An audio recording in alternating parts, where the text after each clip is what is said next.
কিন্তু ততক্ষণে দেরি হয়ে যায়। ফায়েজ জুহির বিয়েটা শেষ হয়ে যায়। মিস্টার ইবাদত আশাহত হয়েও হন না। তিনি তার স্ত্রীকে কথাগুলো বলে দেয় আর জুহিকে ফায়েজের থেকে আলাদা করানোর প্ল্যানও বানাতে থাকেন। জুহি ফায়েজের বিয়ের এই নিয়ে 1 সপ্তাহ পূরণ হলো। তবে এই 1 সপ্তাহের মধ্যে ফায়েজ জুহির কাছেও ঘেঁষেনি, শুধু তাদের মধ্যে কথাবার্তায় সীমাবদ্ধ ছিল। আজকে জুহি ভার্সিটি যাবে, অনেক দিন হলো যায় না। নীলা আগেই চলে গেছে তাকে রেখে, আর ফায়েজও অফিসে চলে গেছে দেখে জুহি একটা ট্যাক্সি করে ভার্সিটি চলে যাওয়ার উদ্দেশ্যে, কিন্তু জুহি ভার্সিটি না গিয়ে সোজা তার বাবার বাড়ি চলে যায়। মিস্টার ইবাদত জুহিকে বাড়িতে আসতে দেখে খুব খুশি হন। আজকে ফায়েজের সব সত্যটা জুহিকে বলে দিবেন। যেমন ভাবনা তেমন কাজ। মিস্টার ইবাদত জুহিকে সব বলে দেয়। প্রথম জুহি বিশ্বাস না করলেও পরবর্তীতে বিশ্বাস করে নেয়। জুহির খুব রাগ হয় ফায়েজকে এটা জিজ্ঞেস করার জন্য। জুহি বাড়ি থেকে বেরিয়ে যায়, সাথে পিছু পিছু মিস্টার ইবাদত আর মিসেস জিনাত জুহিকে ডাকতে ডাকতে বের হয়। জুহি মেইন রোডে চলে যায় ট্যাক্সি করে ফায়েজের অফিসে যাওয়ার জন্য। রাস্তায় শুধু প্রাইভেট গাড়ি, বাসই চলছে, কোনো ট্যাক্সি আসছে না দেখে জুহি রাস্তা পার হতে নেয়। সাথে দ্রুত ক্রমে জুহির সাথে একটা প্রাইভেট গাড়ির অ্যাক্সিডেন্ট হয়, যার দরুন জুহির মাথায় প্রচণ্ডতর আঘাত পায়। মিস্টার ইবাদত আর মিসেস জিনাত দ্রুত জুহিকে হসপিটাল নিয়ে যায়। জুহির অবস্থা খারাপ হয়ে যাচ্ছে। ডক্টরদের ধারণা জুহি গত 1-2 বছরের কথা ভুলে যাবে। জুহিকে হসপিটাল থেকে নিয়ে মিস্টার ইবাদত মিসেস জিনাত সাথে ইরফানকে নিয়ে বর্তমান জায়গা ছেড়ে কাউকে কিছু না জানিয়ে অন্য কোথাও চলে যান। আর এই বিষয় নিয়ে ফায়েজ বা তার পরিবারের কেউ জানেন না। এখন বর্তমানে ঘটনা, মিস্টার ইবাদত সব কিছু জুহিকে বলে দিয়ে চুপ করে দীর্ঘশ্বাস ফেলে জুহির দিকে তাকায়। জুহি বিশ্বাস করতে পারছে না ফায়েজের সাথে আগেও তার বৈধতামূলকভাবে বিয়ে হয়েছে। জুহির কান থেকে গরম ধোঁয়া বের হয়ে চোখ মেলে রাখাও তার কষ্টকর হয়ে যাচ্ছে। অন্যদিকে রুবার কিছুক্ষণ আগেই জ্ঞান ফিরেছে। রিয়ানের কথা ভেবে রুবার ভয়ে অবস্থা খারাপ হয়ে যাচ্ছে। জ্ঞান ফিরে চারিদিকে তাকাতেই ভয়ে ঢোক গিলল রুবা। চিলেকোঠার মতো দেখতে একটা জায়গায় পড়েছিল রুবা। রুবার ভাবতেও ভয় লাগছে রিয়ান তাকে এখানে ফেলে রেখেছে। রুবা অন্ধকারের বরাবরই ভয় পায়। কি থেকে কি করবে ভেবে ভয়ে মুখ চেপে কান্না করে উঠল রুবা। শব্দহীনভাবে কাঁদতে কাঁদতে উঠে দরজার দিকে গেল। দরজা ধরে টান দিতেই রুবা আশ্চর্য হয়ে গেল। দরজাটা খোলা ভেবে কিঞ্চিত খুশি হয়ে চোখের জল মুছে চুপি চুপি বের হয়ে গেল চিলেকোঠা থেকে। রুবা আশ্চর্য, বাড়িতে কাউকেই দেখতে পারছে না, মেইন গেটও খোলা। রুবা খুশি হয়ে বাড়ি থেকে বেরিয়ে বাড়ির উদ্দেশ্যে দৌড়তে লাগলো। কিছু দূর গিয়ে দেখলো হাইওয়ে। ওখানে গিয়ে ক্ষণে ক্ষণে সিএনজি রিক্সা যাচ্ছে। রুবা একটা রিক্সা নিয়ে বাড়ির উদ্দেশ্যে চলে গেল। রুবার ভয় হচ্ছে বাড়িতে গিয়ে সবাইকে কি বলবে। একে তো কাক ভেজা হয়ে আছে, দ্বিতীয়ত এতক্ষণ বাড়ির বাহিরে ছিল। চোখ বন্ধ করে শুয়ে আছে জুহি। ক্ষণে ক্ষণে ফায়েজের কথাগুলো মনে পড়ছে তার। ফায়েজ তার আগের চেনা, তারা বৈধ সম্পর্কে আবদ্ধ। জুহি বিশ্বাস করতে পারছে না যে ফায়েজ খারাপ কাজে লিপ্ত আছে।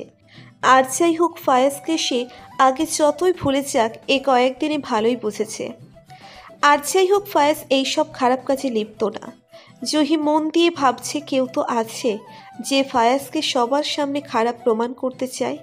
তার বাবাকে ওইসব কথাও ফোনে বলেছিল। আবার ফায়েজের আকস্মিক মৃত্যু, জুহি নিতে পারছে না এইসব অদ্ভুত এক্সট্রা কষ্ট তাকে ঘিরে ধরেছে। জুহি আর কিছু না ভেবেই চোখ বন্ধ করে নিল। মাথাটা তার ঝিমঝিম করছে। অন্যদিকে রিয়ান বাঁকা হাসি দিয়ে হাতে ওয়াইনের গ্লাস নিয়ে বসে আছে। সবকিছু প্ল্যান মাফিকই হচ্ছে। এখন শুধু সবার সামনে নিজেকে প্রমাণ করা বাকি আছে। রিয়ান মন দিয়ে ভাবছে এক সময় কতটা ভালোবাসত জুহিকে, তবে ভালোবাসাটা আর এক নজর দেখাটা বহু দূরে ছিল। সব সময় একটা ছবিতেই দৃষ্টি দুটোই তৃষ্ণার্ত চাহনি মেটাতো। রিয়ান ভাবছে পথের কাঁটা হিসেবে কেউ নেই, এখন জুহি তার হবে, শুধুই তার। ভাবতেই রিয়ান বারবার বাঁকা হাসছে। রিয়ান হঠাৎ মনে পড়ল রুবার কথা। রিয়ান পকেট থেকে ফোন বের করে তার ফার্ম হাউসের দেখভালকারী মিস্টার আশিফ, অর্থাৎ যিনি ফার্ম হাউসটা দেখাশোনা করেন, তাকে ফোন দিল। মেয়েটা কি বেরিয়ে গেছে? গম্ভীর গলায় বলল রিয়ান। ওপাশ থেকে আশিফ কাঠভেজা গলায় বলে উঠল, হ্যাঁ স্যার, 2-1 ঘন্টা হলো মেয়েটা বাড়ির থেকে বেরিয়ে গেছে। কাঠভেজা গলায় বলল আশিফ। রিয়ান গম্ভীর গলায় বলে উঠল, ঠিক আছে। গম্ভীর স্বরে কথাটা বলেই ফোন কেটে দিল রিয়ান। আশেপাশে একবার তাকিয়ে রুম থেকে বেরিয়ে গেল। আজকের মধ্যেই সে জুহির কাছে যাবে, ওর সামনে নিজেকে উপস্থাপন করবে। রুবা মন খারাপ করে মাথা নিচু করে নদীর সামনে বসে আছে। বাড়িতে আসার পর থেকেই তার মা বাবা তাকে অনেক বকাবকি করেছে নদীকে একা পার্কে রেখে আসার জন্য, কিন্তু রুমে রুবা নদীকে সব খুলে বলেছে। সব শুনে নদীও গম্ভীর হয়ে বসে আছে।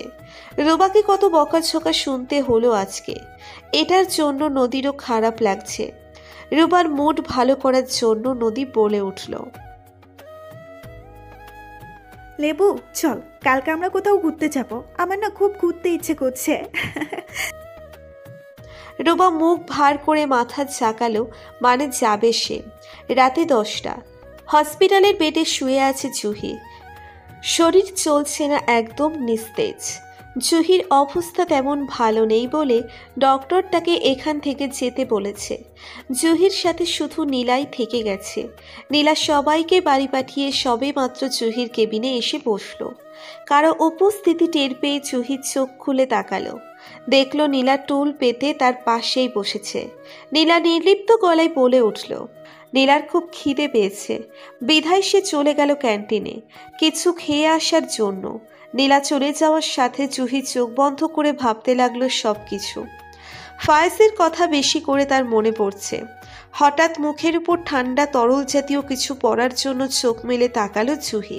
পাশে তাকালো, দেখলো হুডি পরা কেউ মুখে মাস্ক লাগিয়ে দাঁড়িয়ে আছে। এটা দেখেই জুহি কিঞ্চিত ভয় পেয়ে বেড থেকে উঠে হেলান দিয়ে বসলো। ভ্রু কুঁচকে সামনে থাকা ব্যক্তিটাকে বলে উঠল, আপনি কে? এখানে কি করছেন? সামনে থাকা ব্যক্তিটি কিছুক্ষণ জুহির দিকে তাকিয়ে বলে উঠল, আমাকে ভুলে গেছে জুহরানি? অবশ্য ভুলে যাবারই কথা, আমাদের শেষ দেখা হয়েছিল 3 বছর আগে। ভুলে গেছো আমায়? জানো আমি কি? রিয়ান। তোমার সাথে প্রতিদিন আমার দেখা হতো। এভাবেই দেখা হতে হতে তোমাকে ভালোবেসে ফেলেছিলাম, কিন্তু তোমাকে আমি আমার মনের কথাগুলো বলতে পারলাম না। তার আগেই তুমি অন্য কারোর নজরে পড়ে গিয়েছিলে। জানো, তখন রাগ হয়েছিল, প্রচণ্ড রাগ হয়েছিল সেই তোমার উপর নজর দেওয়া মানুষটার উপর। আমি এতটাই হৃদয়হীন হয়ে গেছি যে তাকে মারতেও দুবার ভাবিনি। জুহির ভয়ে বিস্মিতে খিচে বেডের সাথে পিঠ ঠেকিয়ে রিয়ানের দিকে তাকিয়ে আছে। জুহির মনে হচ্ছে নীলা একটু আগে যেই রিয়ানের কথা বলেছিল সেটা আর কেউ না, তার সামনে থাকা ব্যক্তিটি। জুহি এবার ভয় না পেয়ে জড়তা কাটিয়ে বলে উঠল, তার মানে আপনি ফাহাজের বেস্ট ফ্রেন্ড রিয়ান আহমেদ? আর ফাহাজের এই অ্যাক্সিডেন্ট, নিখোঁজ হওয়া সব আপনারই জন্য হওয়া? ফাহাজকে আমি অ্যাক্সিডেন্ট করিয়েছি কারণ আমার ভালোবাসার দিকে সে নজর দিয়েছে, এমনকি তাকে বিয়েও করেছে। তাহলে বলো আমার কি করা উচিত ছিল? সরিয়ে দিয়েছি তাই তাকে। এখন তুমি শুধু আমার না চাইলেও ফাহাজে আসা ছেড়ে দাও। ও আর আসবে না, কখনো না, কারণ ওকে এমন একটা জায়গায় পাঠিয়েছি যেখানে গেলে আর ফেরা যায় না। বলেই উচ্চস্বরে হাসতে লাগলো রিয়ান। জুহি অবাক হচ্ছে, বেস্ট ফ্রেন্ড হয়ে বেস্ট ফ্রেন্ডের সাথে কেউ এমনটা কিভাবে করতে পারে। রিয়ান জুহির দিকে একটু ঝুঁকে বলে উঠল, তোমার জন্য ফাহাজকে আমাদের রাস্তা থেকে সরিয়ে দিয়েছি। বলো তোমাকে কি করে ছেড়ে দিই? আর একটা কথা মাথায় ভালো করে ঢুকিয়ে নাও, তুমি আমারই হবে।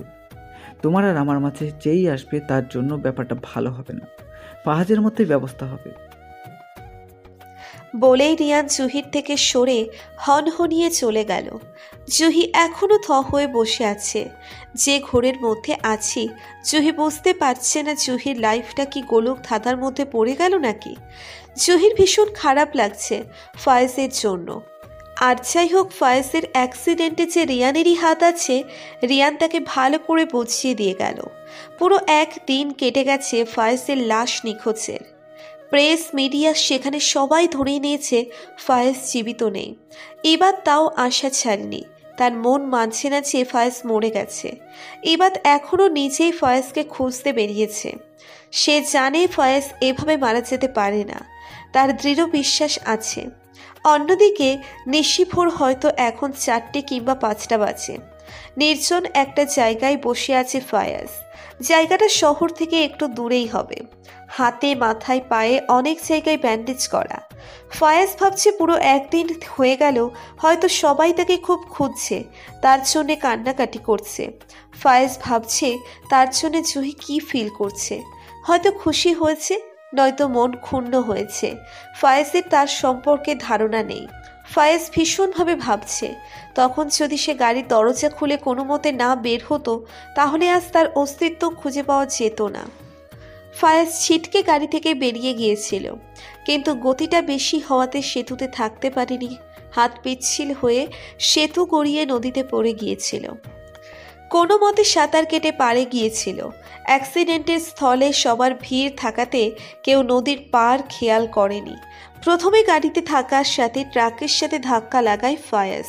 বেশ আঘাত পায়। কোনো মতে নিজেকে সামলে সেখান থেকে বেরিয়ে যায়। ভাবনা থেকে বেরিয়ে এলো ফয়েজ। ফয়েজ জানে যে তার এই অ্যাক্সিডেন্টটা স্বাভাবিক না। কেউ ইচ্ছে করে তার অ্যাক্সিডেন্ট করিয়েছে তাকে মারার জন্য। তবে সেই ব্যক্তিটা কে তা বুঝতে ফয়েজকে বেগ পেতে হচ্ছে। সব ভেবে চিনতে ফয়েজের হঠাৎ রিয়ানের কথা মনে পড়ল। রিয়ান ফয়েজের বেস্ট ফ্রেন্ড। ফয়েজের ধারণা রিয়ান এমন কিছু করতে পারে না তার সাথে, কারণ তার তো বেস্ট ফ্রেন্ড। তাছাড়া রিয়ান তো বিডিতেই নেই। ফয়েজ মন দিয়ে ভাবছে কে হতে পারে সেই ব্যক্তি। ফয়েজের চলার মতোই অবস্থা নেই। কোনো মতে গাছের সাথে হেলান দিয়ে বসেছে, পিঠেও তার প্রচণ্ড ব্যথা। নীলা ক্যান্টিন থেকে হালকা পাতলা কিছু খেয়ে নিল আর জুহির কাছে যাওয়ার জন্য পা বাড়ালো। নীলা কেবিনে গিয়ে দেখল জুহি মাথা নিচু করে নিঃশব্দে কান্না করছে। এটা দেখে নীলা ভ্রুকুচকে জুহির কাঁধে হাত রাখল। মুহূর্তেই জুহি চমকে নীলার দিকে তাকালো। জুহির এভাবে তাকানোর জন্যে নীলাও ভয় পেয়ে গেল। পরে নিজেকে সামলে বলে উঠল, কি হয়েছে জুহি? তুই এমন করছিস কেন? কি হয়েছে বল। কেউ কি কেবিন এসেছিল? তোর কি খারাপ লাগছে? বল না। জুহি কিছুক্ষণ চুপ থেকে নীলাকে একটু আগের সব ঘটনা খুলে বলল। নীলা হাঁ হয়ে জুহির দিকে তাকিয়ে আছে। নীলা ভাবতেও পারছে না রিয়ান তার ধারণাটাকে এভাবে সত্যি করে দিবে। আর রিয়ানের জিনিসটা মানে সেটা জুহির জন্যই রিয়ান আর ফয়েজের মাঝে কিছু হয়েছে। নীলা কিছুক্ষণ চুপ থাকলো। এরপর জুহিকে কাঁপা কাঁপা গলায় বলে উঠল, জুহি, রিয়ান ভাইয়া এখানে এসেছিল? জুহি মাথা নাড়ালো, যার মানে হ্যাঁ, সে এসেছিল। নীলা আর দ্বিতীয়ত কথা বলল না। জুহিকে চুপচাপ শুয়ে পড়তে বলল শুধু। পার্কে বসে বসে রুবা আর নদী মিলে ললিপপ খাচ্ছে আর স্টোন পেপার সিজার খেলছে। ক্ষণে রুবা জিতছে, মার্কার দিয়ে নদীর মুখে দাগ দিচ্ছে। কখনো আবার নদী জিতলে রুবার মুখে দাগ দিচ্ছে। আর রুবা আর নদীর কাণ্ড দেখে আশপাশের লোকজন সাথে বাচ্চারা হাসাহাসি করছে। ইতিমধ্যেই বাচ্চারা তাদের কাছে এসে তারাও খেলবে খেলবে বলছে, দেখ রূপা, তোরা একদম পেতনির সন্তানের মতো লাগছে। পেতনিও তোরে এই অবস্থায় দেখলে হাত ব্রেক করবে। রুবারও কম নাকি মজার খিল্লি উড়িয়ে বলে উঠল, তোরে কিসের মতো লাগছে? আয়নাতে গিয়ে দেখ। অবশ্য আয়নায়ও তোরে দেখে ভয় পাবে। পুরোই ডাইনি কুইনের মতো লাগছে। মোজও আছে তো। রুবার আর নদীর কাণ্ড দেখে ইতিমধ্যেই আশেপাশের লোকেরা হাসতে হাসতে শেষ। রুবাকা বাচ্চা চুবা, চল পার্কের সাইডে যাই, ওখানে নাকি গেমস প্লে করার জিনিস আছে, চল আমরাও খেলবো। প্রতি গেমস 10 টাকা করে, একবার সুযোগ, চল আমরাও খেলবো। রোবা ভাবলো ব্যাপারটা মন্দ না, এখন তো ফ্রি আছে। রোবা কাঁধের সাইড ব্যাগ থেকে একটা টিস্যু বের করে নদীকে দিল, আর একটা টিস্যু দিয়ে নিজের মুখ মুছে নদীকে বলল ও